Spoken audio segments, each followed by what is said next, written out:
కర్ణాటకలో లోక్సభ ఎన్నికల వేడి పెరిగింది. మాండ్య నియోజకవర్గం నుంచి బరిలో ఉంటానంటూ మాజీ ఎంపీ అంబరీష్ సతీమణి సుమలత ప్రకటించారు.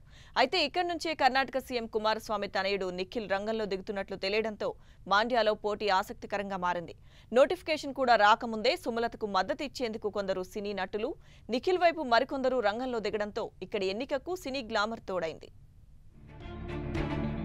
కర్ణాటకలో పాలిటిక్స్ యమ ఇంట్రెస్టింగ్ గా మారాయి. తన భర్త అంబరీష్ ప్రాతినిధ్యం వహించిన మాండ్య పార్లమెంట్ నుంచి ఎన్నికల బరిలో దిగేందుకు సుమలత రంగం సిద్ధం చేసుకుంటున్నారు. ఇది నియోజకవర్గం నుంచి సీఎం కుమారస్వామి తనయుడు నిఖిల్ కూడా రెడీ అవుతున్నాడు. దీంతో ఇక్కడ ఎన్నికలకు గ్లామర్ వార్ తోడైనట్టయింది.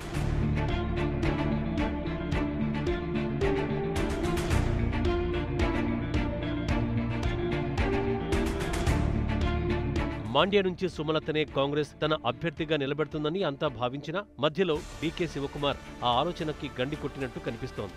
దీంతో తన భర్త అంబరీష్ కున్న ఫాలోయింగ్ ని దృష్టిలో పెట్టుకుని సుమలత సొంతంగా బరిలో దిగబోతున్నట్టు ప్రచారం జరుగుతోంది.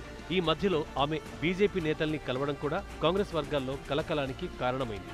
ఎందుకంటే మాండ్య అంతా కూడా అంబరీష్ కి బాగా మద్దతుదారులున్నారు. ఆయన స్వయంగా కాంగ్రెస్ కి జలకిచ్చిన సందర్భాలు ఉన్నాయి. ఈ నేపథ్యంలోనే ఆయన మృతి తర్వాత కాంగ్రెస్ సుమలతపై ఆ కసి తీర్చుకునేందుకు మాండ్య బరిలో జేడీఎస్ నిలిచినేందుకు అంగీకరించిందంటారు. అయితే మాండ్య బరిలో ముఖ్యమంత్రి కుమారస్వామి కుమారుడు నిఖిల్ దిగనుండడమే ఇప్పుడు మరో స్టార్ వారికి దారి తీస్తోంది.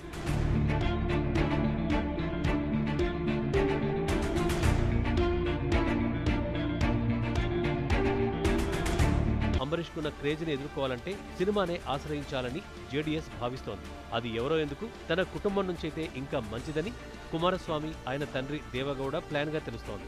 ఇదే సందర్భంలో సుమలతకు యువ హీరో దర్శన్, నిర్మాత రాక్లైన్ వెంకటేష్, సీనియర్ నటుడు దొడ్డన్న మద్దతుగా నిలిచారు. ఈ సందర్భంగా హీరో దర్శన్ మాట్లాడుతూ గతంలో అంబరీష్ ఎన్నికల ప్రచారంలో పాల్గొన్నారు. ఈసారి అమ్మకు మద్దతిస్తానంటూ ప్రకటించారు.